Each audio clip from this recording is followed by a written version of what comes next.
Hi friends. எல்லாம் சொல்லுவாங்கள்ல, வாழ்க்கை நீ கற்றுக்காட்டியும் வாழ்க்கை உனக்கு ஒன்று கற்றுக் கொடுக்கணும். இன்றைக்கி எனக்கு வாழ்க்கை கற்றுக் கொடுத்த பெரிய பாடம் என்ன தெரியுமாங்க? நீங்களாக இருக்கட்டும், நானாக இருக்கட்டும், நிறைய உறவுகிட்ட பேசியிருப்போம், பழகியிருப்போம். ஏதோ ஒரு மிஸ் அண்டர்ஸ்டாண்டிங்கில் அந்த உறவு இருந்த இடமே தெரியாத அளவுக்கு மறைஞ்சு போயிருக்கும். அது மாதிரி என் லைஃப்பில் ஒருத்தவங்க இருந்தாங்க. இன்றைக்கி பார்த்தீங்கன்னா, என் வண்டி சின்னதாக ஒரு ப்ராப்ளம் ஆயிடுச்சு.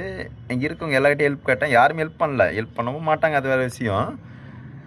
அப்போ அவங்க என்னை பார்த்துட்டு வந்து ஹெல்ப் பண்ணாங்க. அப்போ நான் உங்ககிட்ட கேட்டேன், நானும் உங்ககிட்ட பேசுறதும் இல்லை, கான்டாக்ட்லேயே நம்ம இல்லையே, நீங்கள் எதுக்கு எனக்கு ஹெல்ப் பண்ணீங்க அப்படின்னு கேட்டேன். அப்போ அவங்க என்ன சொன்னாங்கன்னா, நான் யாருன்னே தெரியாதப்போ நீங்கள் எனக்கு ஹெல்ப் பண்ணீங்க. இப்போ நீங்கள் கஷ்டத்தில் இருக்கப்போ நான் பார்க்காம போனால் நான் மனுஷனே இல்லைன்னு சொன்னாங்க. அப்போ என் மனசில் செம்ம ஒரு உறுத்தலாக இருந்துச்சு. அது எப்படி சொல்லணும்னு தெரில. நம்ம எல்லாருமே நினச்சிக்கிட்டு இருக்கோம், வீடு கட்டிட்டு கல்யாணம் பண்ணிட்டு செட்டில் ஆனால் வாழ்க்கை நினச்சி வாழ்ந்துக்கிட்டு இருக்கோம். ஆனால் அது வாழ்க்கை இல்லைங்க. நம்ம வேலைன்னு நம்ம குடும்பத்து கூட டைம் ஸ்பெண்ட் பண்ணுறதில்ல, நம்ம ஃப்ரெண்ட்ஸ் கூட டைம் ஸ்பெண்ட் பண்ணுறதில்ல, யார்கிட்டையுமே டைம் ஸ்பெண்ட் பண்ணாமல் பணம்னு ஓடிக்கிட்டே இருக்கும். நம்ம பணம் சம்பாதிக்கிறதோ, வீடு கட்டுறதோ, கல்யாணம் பண்ணுறதோ நம்ம வாழ்க்கை இல்லைங்க எனக்கு தெரிஞ்சு. நம்ம எத்தனை பேரை உண்மையாக சம்பாரிச்சிருக்கோம், நம்ம எத்தனை பேருக்கு நிறைய ஹெல்ப் பண்ணியிருக்கோம்.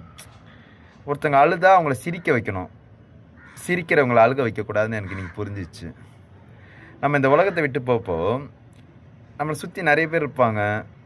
ஆனால் நம்ம இந்த பையன் உண்மையாக இருந்தான்ப்பா, நிறைய பேருக்கு ஹெல்ப் பண்ணான்ப்பா, ஒருத்தங்க அழுதானா அவங்கள உடனே சிரிக்க வைப்பான்ப்பா, அடுத்தவங்க நல்லா இருக்கும்னு நினச்சான்ப்பா, அவனை மாதிரி வாழணும்ப்பான்னு சொல்லிட்டு உண்மையான கண்ணீர் வடிக்கிறாங்கல்ல, அதுதான் உண்மையான வாழ்க்கைன்னு எனக்கு தோணுது. உங்களுக்கு எப்படின்னு தெரியல.